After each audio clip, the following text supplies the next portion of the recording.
Sometimes lightning does strike twice. Stay tuned right here as we speak to two-time author Isaiah Robertson about the Black church.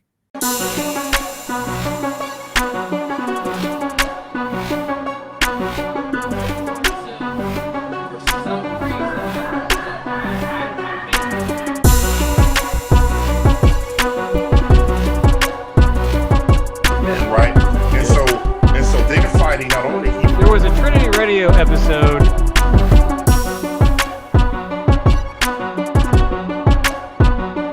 Because you guys preach stuff that is like literally unrecognizable to an ancient African. It's urban apologetics. You know what I'm saying? I got showing black dignity with the gospel.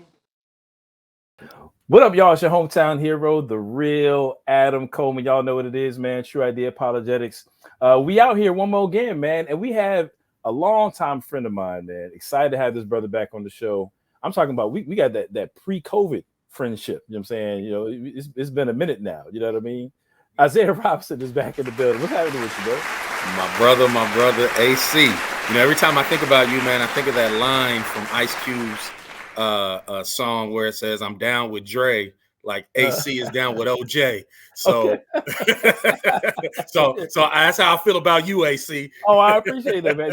See, Kat, I don't know. Well, I guess people do know that you really rep that West Coast hard, man. You know what I'm saying? Like, Yes, I can attest that this man right here is legit full-blooded West Coast, man. I sat down with this man for at least, I know it was me, you, and Damon. I feel like we was in there for like 3 hours at that wing spot arguing about West Coast hip hop. So he's real with it. He's real. He's one of the toes down, baby. That's funny, man. How you been, man? We just talking, man. It's been a while since we seen each other, man. You know, you had two phenomenal conferences that I was blessed to be a part of. The Truth Conference, Truth Summit. You know what I mean? The last one I think was right before COVID, man. We snuck that one in there in 2019. But how you been, bro? What you been up to? Yeah, bro. So it's been a whirlwind, man. You know, last time we saw each other, I was living in Metro Atlanta. So I'm now back in my home state of California. Last time we spoke, I was pastoring a local church. Came out here to pastor a local church in Compton that I'm no longer pastoring. And so I'm sort of in between ministry gigs, if you will, right? Yeah. And I have my second book out. So and I have a new baby since the last time we talked. I have a 1-year-old daughter now. So man, that's awesome. A lot, my brother. A lot. I see you, man. You know, this is, you know, so you know I have a tendency, man. You know, man, I go off script real easy, you know.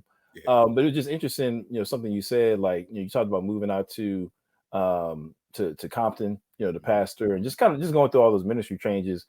I think for you, I mean, I highly respect you. I'm saying, I highly respect you from a ministry standpoint and so forth. And I think it'd be interesting to hear your perspective, particularly for people who are just getting into ministry. I think many times people feel like ministry is like a straight line. You know what I mean? But I think you can attest to that not being the case. Like, I mean, it would just be interesting, just so I can throw this question in there, like, in your experience, what is a more realistic picture of what ministry is like? Yeah, so look, ministry comes with spiritual warfare.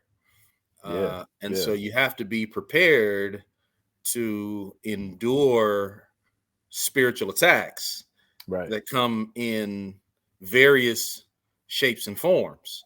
Now there are seasons where things are relatively quiet and things are good.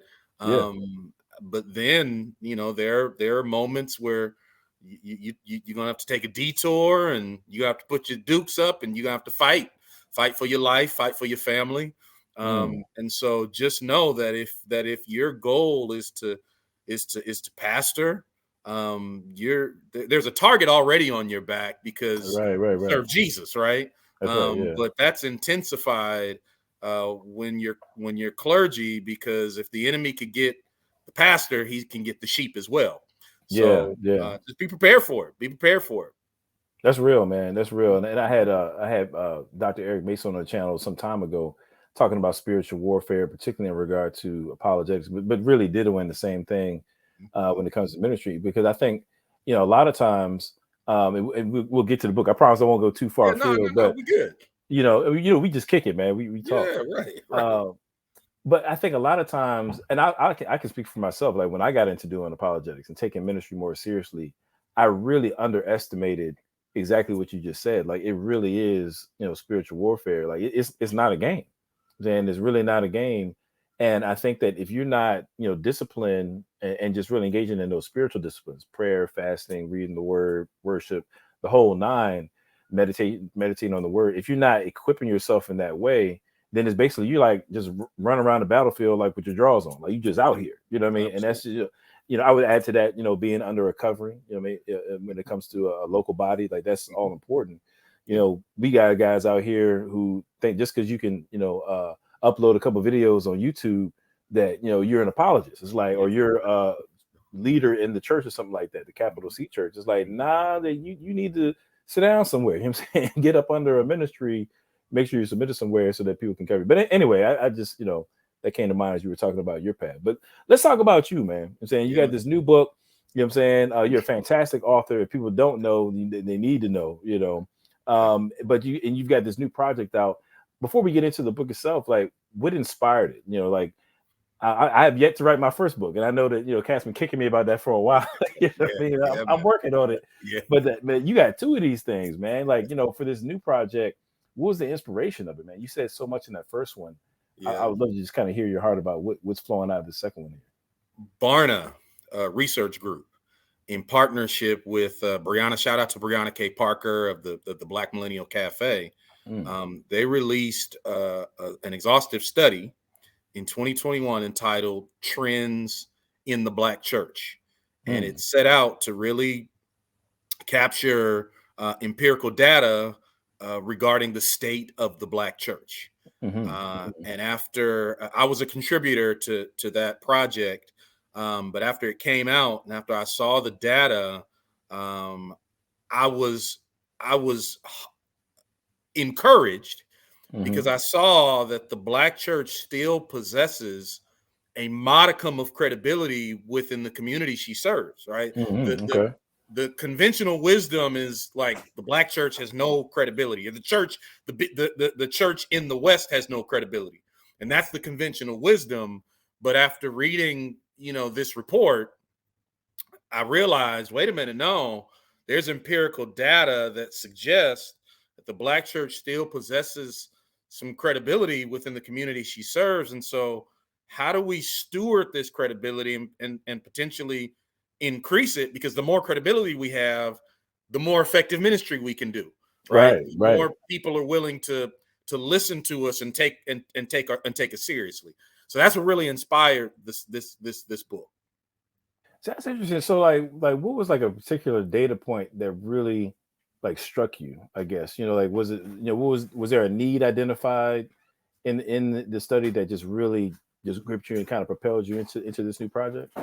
Yeah, so the data points that really kind of stood out to me, and I have some in front of me. I present them in the book as well.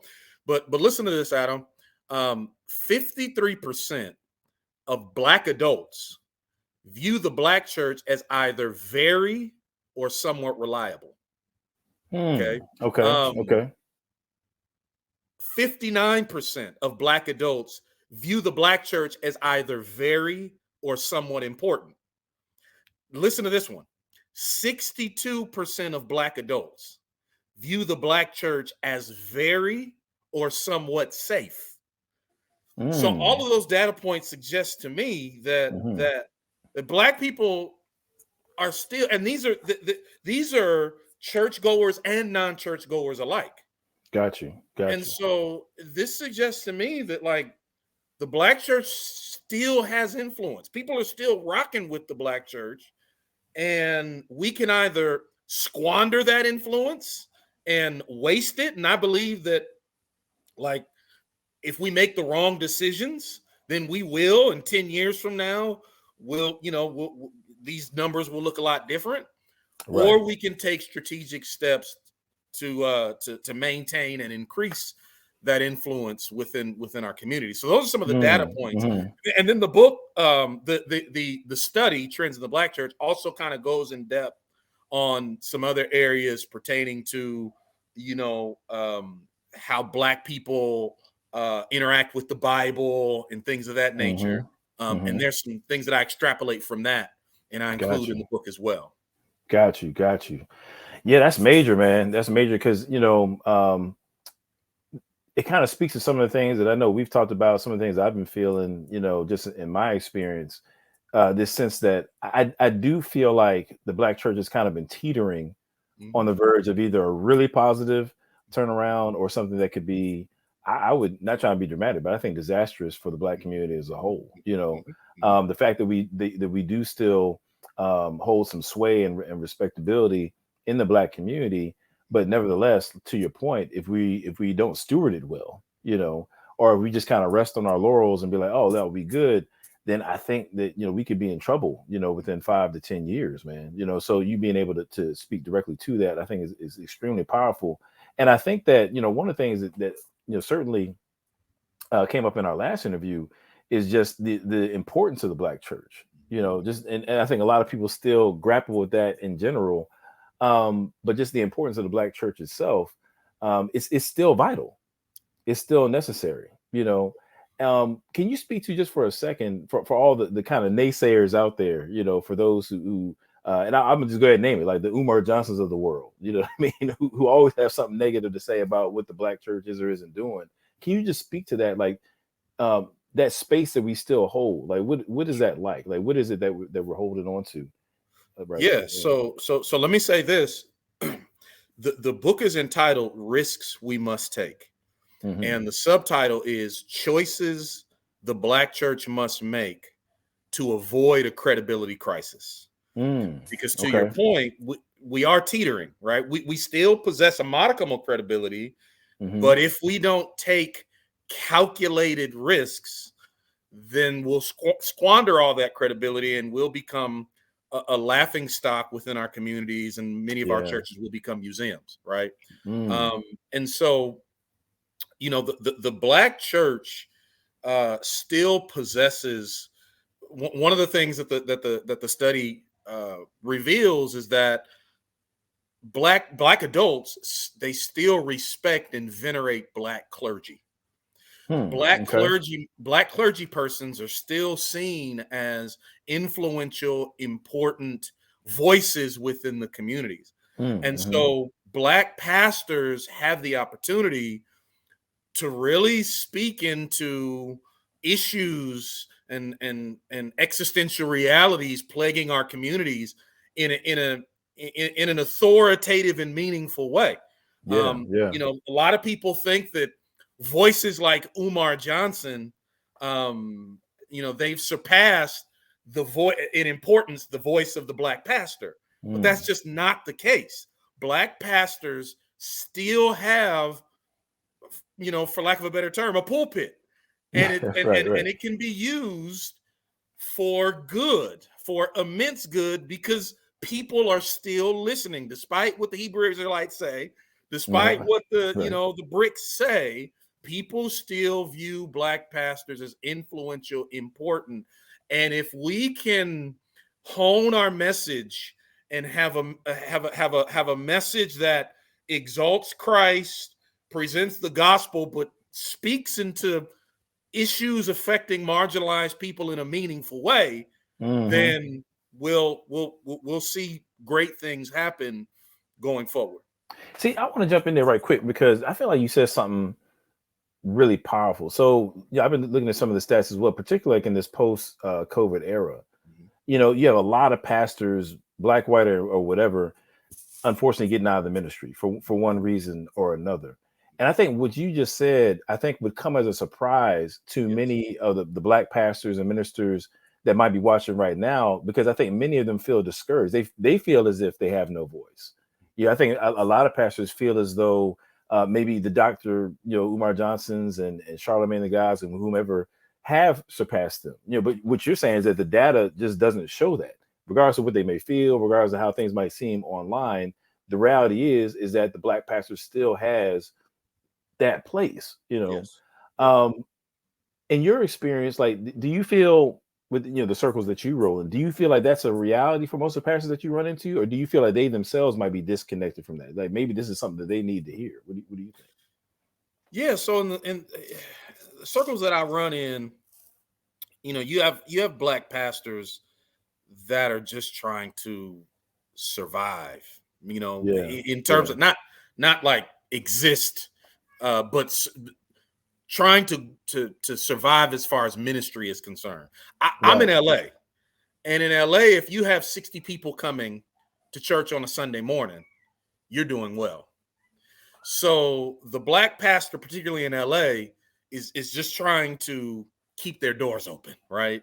Now, there is this sense, though, that we're not being listened to in the same way that we were years ago. And for LA particularly, you have pastors that think that, our voices have been surpassed by entertainment, and people are listening to rappers and ball players more than they're listening to us. But I do want to press the case. I don't have the exact data point in front of me right now, but it's in the it's in the report. If and I encourage every pastor to pick up the report that I'm referring to, Trends in the Black Church Barna Research Group. It's available now.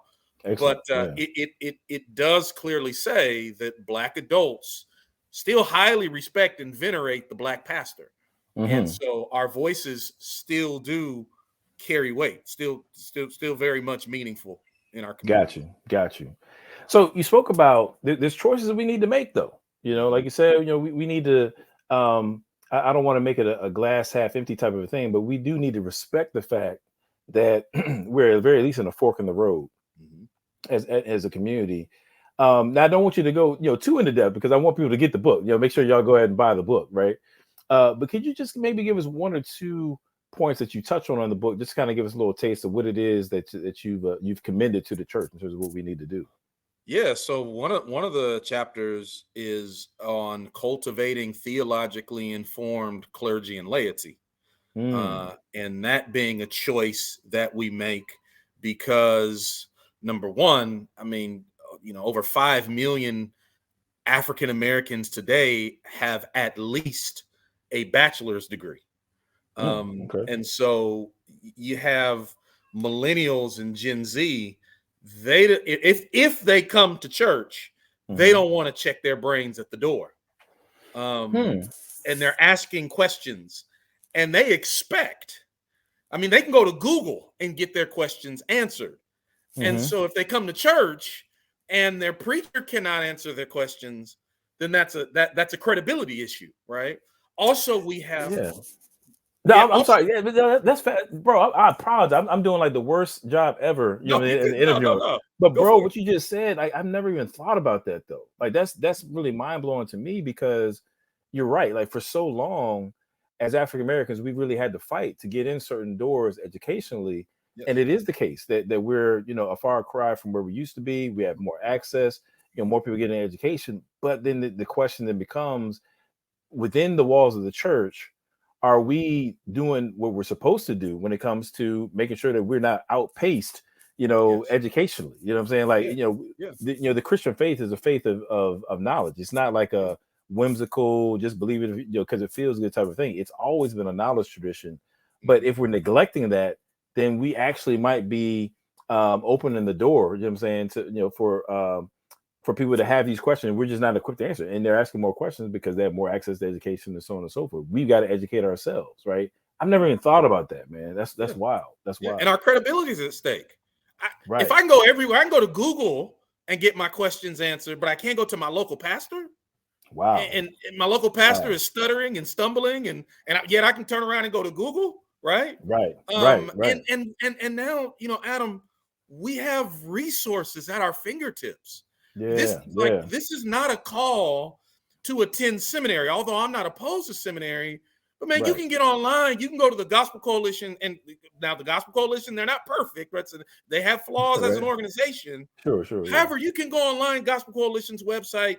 They have free courses on biblical theology and practical theology and historical theology and systematic theology and hermeneutics, and all you have to do is invest time. And you have all these resources out there where now, like, we are without excuse. That's right, man. So this is absolutely a credibility issue, because we have the brick saying your pastor doesn't know nothing. Well, how are we proving them wrong? We're not, if we're not cultivating theologically informed clergy and laity. Used to be, Adam, you'd grow a church if you had a sweet hoop, Hammond B3, and you can close well. Well, that's working with the boomers, but with Gen Zs and millennials, that's just not flying. Right. Yeah. That's absolutely right. So that's go ahead. No, I mean, to your point, and just to kind of put a bow on that piece, think about Jesus' number one commandment: love the Lord your God with all your heart, mind, soul, and strength. And then, of course, love your neighbor as yourself, but love God with your mind, the intellect, right? Like it's not something foreign to the Christian faith. It's not foreign to the teachings of Scripture to exercise your mind. As a matter of fact, the best use of your mind is when you're exercising in a way that glorifies God. And God he's about truth. You know what I'm saying? We should be the most intellectually inclined people out here. It's not to say that everybody has to have a PhD, but like you said, to your point, availing yourself as a Christian to the different resources that you're describing, that's loving God with your mind. And when you do that, then you put yourself in a position to have more credibility with people who have knowledge-oriented questions. You're able to give them knowledge-oriented answers. You know what I'm saying? So that's fantastic, man. And what I'm saying, Adam, will also enhance the celebration tradition that is connected to the Black church experience. Because now we have content, and this content will filter down into our hearts and inflame our passions. Yeah, that's right. So now the shout will be justifiable because we have the Christ exalting content in our heads that's being funneled down to our hearts, that's producing a celebration that's rooted in truth and not just emotion. Right. Yeah, exactly. It's not it's the absence of emotion. You're absolutely right. Because if you're studying correctly, coming to a more accurate picture of who God is, what he's granted us, by his grace and so forth, then that's going to provoke you to worship. Like it's inevitable. You're saying if your heart is right towards God. Now I've got to ask you this question though. Okay, because I feel like a certain challenge presents itself, because I hear what you're saying about what's going on in the world, if you will, when it comes to education. I don't even like framing it. I'll just say going on in the education world, more African Americans attaining education, so on and so forth. We definitely need to keep pace with that. And I think outpace it if we're loving God with our minds.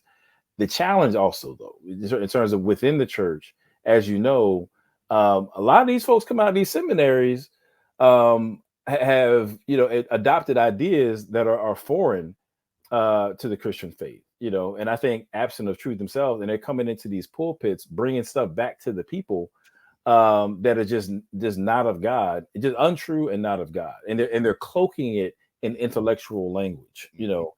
Can you speak to that, like the importance of, again, kind of keeping that credibility, maybe from a slightly different angle? How do we vaccinate the lay person, the average person in the pew, from, I'll just go ahead and say it, some of these wolves in sheep clothing taking space in these pulpits?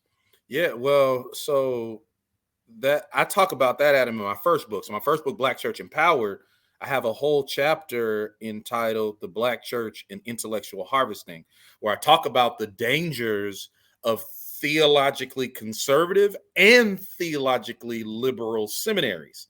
So you have the theologically liberal seminary that will produce theologically malformed students, but then you have the theologically conservative seminary that will produce culturally malformed students, right? And particularly if you're Black or if you're a person of color. And so you have the journey is fraught with danger either way you go. And so I'm an advocate of, number one, I don't want pastors to be islands off to themselves. We need community. And I am an advocate. If people that know me know that I'm involved in my local Baptist association. I'm involved in my state convention, right? And so I stay close to other brothers and sisters that can help me and help to inform my theological perspectives. If I'm only, if I'm siloed away somewhere, then I'm more likely to wander into something that could be potentially dangerous, right? Yeah, so, that's right. so community is huge. And, at the end of the day, it is incumbent upon the pastor to feed the sheep. The sheep look to the shepherd to provide the meals that they need. Now, that doesn't mean that sheep shouldn't be discerning, and that doesn't mean that sheep shouldn't, have an ear and an eye for truth. They have access to information just like the pastor does. That's and right, so yeah. I would say that sheep need to be practicing the spiritual disciplines that you enumerated just a little while ago. That's right. Yeah. And ensuring that rather than being enamored by personality, that they are weighing everything that anybody is saying against the word of God. And that's right. Ensuring that they are lifting the word of God as their final authority. So yeah, that's kind of what I would say to that question. No, that's good, man. That's really good. That's good. I'm gonna be a little selfish, man, and I'm gonna ask you, just if you could tease out maybe just one more of those choices that we have to make. I promise I don't want you to go too deep because I want people to get the book. But if you just share a little bit, this is fascinating stuff. But what would you say is one of those other choices that the church has to make? Yeah. So probably my most controversial chapter. All right, now, come on, bring me that hot sauce. You know what it is. All right, what we talking about? What we talking about? It's the choice to practice restorative discipline. Ooh, okay. Okay. There are far too many scandals in the African American church.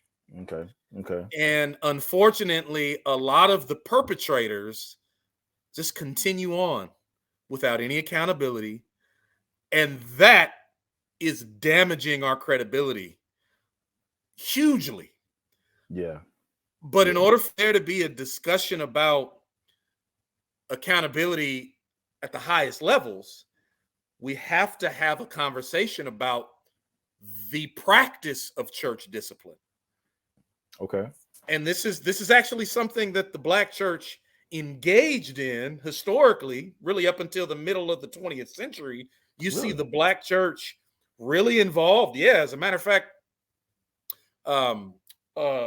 E. Franklin Frazier, in his essay, The Negro Church in America, he called the Black church the ecclesiastical courthouse that maintained social control. Wow. So like it was the Black church that if you were a drop dead stinking drunk, the Black church would bring discipline to bear, and the communities would adhere to that. They didn't want to be excommunicated because Black churches were excommunicated. We're talking about Black Baptist churches, Methodist churches, and we see this practice all the way up until really the middle of the 20th century, when you have various factors kind of moving us away from that practice. Gotcha. But this conversation about accountability occurring at the highest levels has to start with like our understanding of church discipline and the importance of church discipline within the local church, and how we've moved away as a culture from discipline, and we're a discipline-averse society, and how that is hurting our credibility and hindering our ability to really say to a watching society that we care about integrity and we actually care about character. And so that chapter is one of my most controversial chapters, because I'll just put it out there within preacher circles. It's like, look, we cover one another. All right. We don't talk about the mishaps and the character lapses of our fellow brothers in Christ. And honestly, Game recognizes walk heavy, Doc. Yeah, Adam, game recognizes game. Yeah. So the brothers on the block, right? They're like, y'all going to that church with that pastor? Really? Right. Like, he's one of us. You know what I mean? The brothers on the block, like, that dude belongs out here with us. Like right. we know what's happening. So why would we darken the doors of your church if your leaders belong right here on the block with us? They doing the same thing. Come on, dog. You know what I mean? I'm thinking about your boy who had the gold chains with that, and I guess he got robbed or something at the church and all this and that. Yes. You know, and I mean, I think he's probably an exception, but still, to your point, you know, yeah.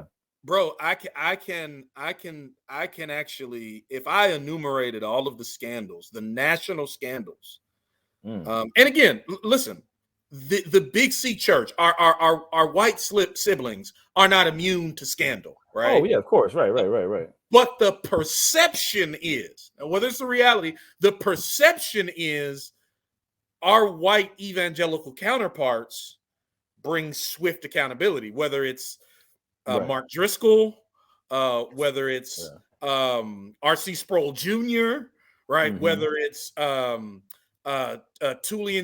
Vandian, I can't pronounce his last name. You gotta know that, right? And I can go down the line of white pastors that fell into what was the guy's name? Falwell Jr. He was wilding. He was wilding, but he's no longer in position, right? That's true. Yeah, he was fired, he booted, and guess what? Liberty marches on, right? Yeah. But unfortunately, the perception is within the black church, the black pastor can embezzle money, the black pastor can sleep with women and men, and nobody ain't worried about it Sunday and keep it pushing. Right. And people will shout and dance and nobody says anything. Yeah. And here's the thing, to your point, I think that that word discipline, there's like discipline and authority, those are like cuss words today, you know, and just about every circle. I think just this culture is averse to that. But if we're thinking biblically, though, to your point, I was just had to talk with my wife about this the other day. Really, the body of Christ should be a community of people that's so beautiful and filled with godly fellowship, to the extent that when Paul talks about how if somebody is wilding, sexually immoral, this, that, and the third, like not to even eat with that person, like that person should feel the sting so much of being apart from the godly community that it's a corrective, so that they're able to get back right. That's really what it's supposed to be. You know what I'm saying? That's in the New Testament. You know, all over. Yeah. There you go. You know, so it's like they say in the old church, man. It might be tight, but it's right. You know what I'm saying? It's just that's what it is. Yeah, and you know, this is absolutely a credibility issue, because you're right. We do live in a discipline averse society and culture. However, when one of these scandals happen, the watching society says, "What are y'all gonna do about it?" Oh, for real? What y'all not gonna do nothing? Like y'all just going? It's just like a speed bump. If you don't believe me, there's a movie that came out last year, called "Honk for Jesus, Save Your Soul." Yeah, I heard about that. Yeah. Okay. Yeah. Now I watched that movie and I was horrified by it, because I don't think that it is an accurate depiction of the black church or the black church tradition. However, the people watching it do. And I refer to that movie in my book, and I refer to some articles that were actually written about that movie. Okay. Where people are like, "Look, this is the black church," right? Wow. So we have to get serious about church discipline. And if we take Paul seriously, he opens up the door for elders to have charges brought against them, credible charges brought against them with witnesses, of course, right? So it's not just that lay people are held accountable. This is, if we embrace this, this biblical practice, then we'll have clergy that will be, held accountable as well. And, and our churches will be seen as places where, integrity is real and taken seriously. That's right. I mean, and to your point, I mean, I think if you're dealing with a person, and I mean, granted, there's all types of sin out there, but I'm thinking about some of the serious cases, like extreme, I should say, where somebody is, stepped out on their wife or abusing children sexually or otherwise, stealing money from the church. Like, I mean, you don't just wake up in the morning and say, you know what I'm gonna do? I'm gonna go out and, abuse a kid today. You know what I mean? Like, nobody really does that. I'm saying, if you have somebody who's engaged in that kind of behavior, there's something deeply rooted going on to where they need more than just a Sunday off, you know what I'm saying, or a month sabbatical to get that right. This person needs some deep spiritual counsel. They likely need some therapy. You know what I'm saying? They likely need a process, where other elders and spiritual authority is walking with them through that. Like, it's not I think sometimes we try to treat things with like a Band-Aid when really it's a wound that requires stitches, It's not an easy quick fix, So I want to shift gears a little bit and talk about the real dangers of the cost. If we don't make these right choices that you describe in your book, like, what do you foresee in terms of what is the cost going to be in terms of to the community abroad, to the African American community, the nation abroad? What is it that's so vital about the Black church, and what are we letting go of if we don't make the right decision? So the Black church historically has been a huge force within our communities of spiritual and social good and transformation. Okay. Since the inception of the Black church, it has been a tool in God's hands to bring about gospel-centered aid and activism to those on the margins. And the Black church has been and still can be that. Right. But if we lose credibility, think about Anthony Weiner. He was a congressman from New York. At one point, Anthony Weiner was seen as a potential presidential, candidate. And then it was discovered that he had some indiscretions with a minor. Anthony Weiner's name is now synonymous with that type of behavior and activity. Nobody takes him seriously anymore. He's lost all credibility, right? And I see the Black church, if we don't take these risks and make these choices, I see the Black church going the same way, where we may exist, but we won't be taken seriously. Wow. And we won't be taken seriously because our churches are the first two chapters I deal with ecclesiology, understanding what the church is, and not approaching it pragmatically. And I can do whatever I want to do with it because the ends justify the means, right? People see that, right? Yeah, people see that, right? I don't want people 20 years from now to say these Black pastors, they don't know nothing. They can't tell me. They can't help my daughter. They can't help my son. They don't know anything, right?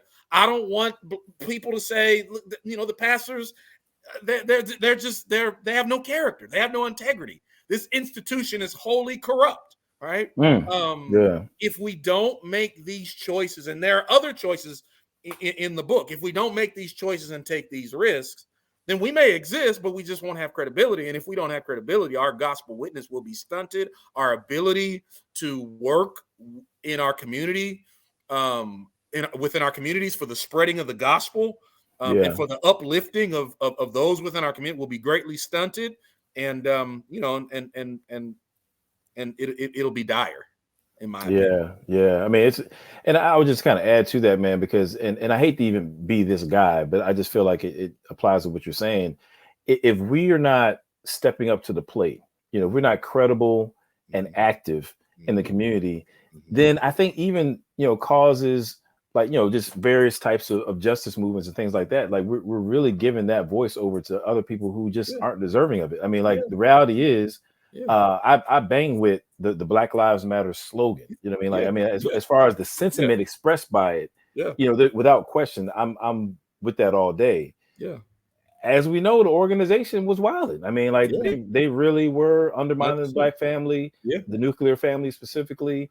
It really is the case that as far as I can tell, more than one of their leaders made off with a ridiculous amount of money, and they just defrauded the community. Yeah. And I think that when you take God out of the picture, the God of Scripture out of the picture of a justice movement, and turn it over to people who are not rooted in a biblical worldview, I mean, really no good can come of it. That's right. No good can come of it. And then on the flip side, you have so-called conservatives, particularly in the political sense, African-American conservatives who are Christian. I won't say in name only, but it seems that the conservatism is above Christ. You know what I mean? They're not committed to the biblical worldview such that it grounds whatever their political leanings are in the truth of the gospel. And I think that's problematic as well. And so, if we're giving our community just over to the hands of people who don't care nothing about the biblical worldview, or just kind of treat it with, lightly, we're going to be in bad shape as a community, man. Yeah. No, I totally agree.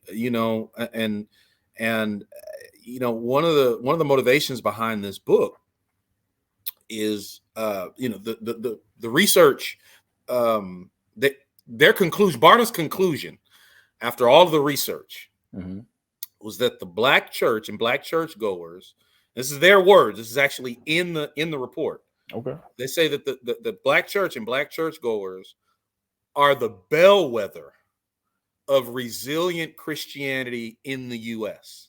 Wow. So when you hear words like bellwether and resilient in the midst of a dramatic decline of Christianity, particularly in the West, that'll perk ears, right? There's something that we need to learn. There's something that we need to understand. There's something that we may, in a sense, need to connect with. However, it's like going to the dentist and getting a good report. But you know that when you walk away from there, if you want to maintain that good report, there's some things that you have to do going forward to ensure that when you go back to the dentist, you get the same report, right? And so we don't just stake our flag and get excited because there's a lot of good things, right? Good data. The goal is to say, okay, how can we steward this credibility that the Lord has given us? We haven't completely lost it. Whereas, like, when you look at some of the similar data for our, white evangelical siblings, like their credibility is shot. Like, yeah, it's kind of bad, right? It's looking kind of bad right now. Right. Yeah, right. Yeah. Completely shot, right? Yeah. We're not there. But we can go that way. Yeah. If we don't take steps and make choices and take risks. Right. And so that's the whole point of the book.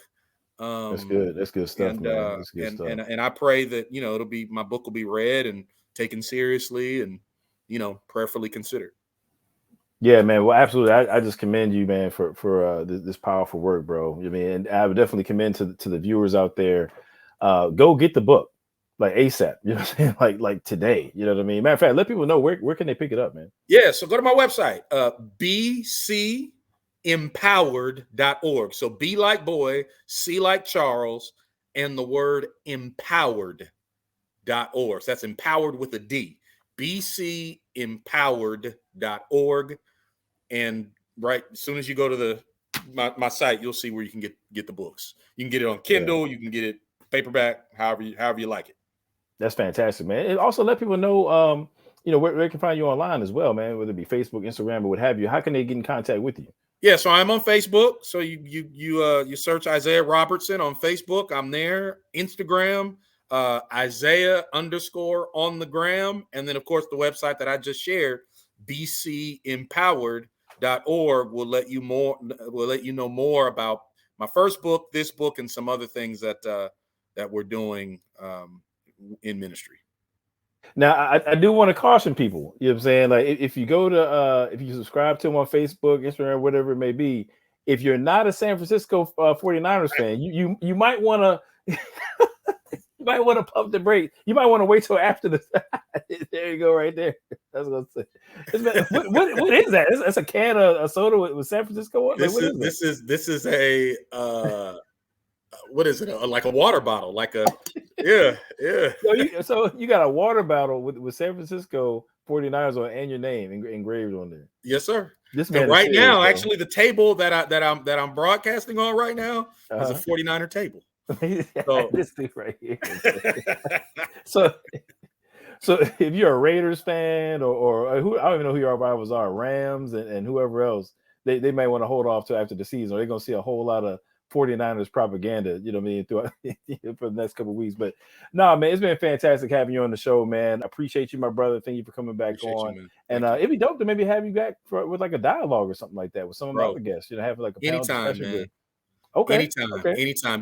Man, Adam, I stay in my lane, bro. So I'm the black church guy, right? You that guy, right? That's right. And so, I sometimes I feel like I'm the kid picked last for the basketball game, right?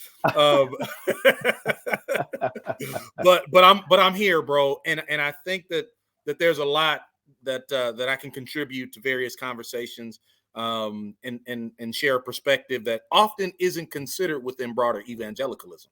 Agree. Yeah. Well, anytime. To your point, I think that, and I got this from you actually. Like, if you're gonna do evangelism and apologetics in the African American context, you have to have an apologetic for the Black church.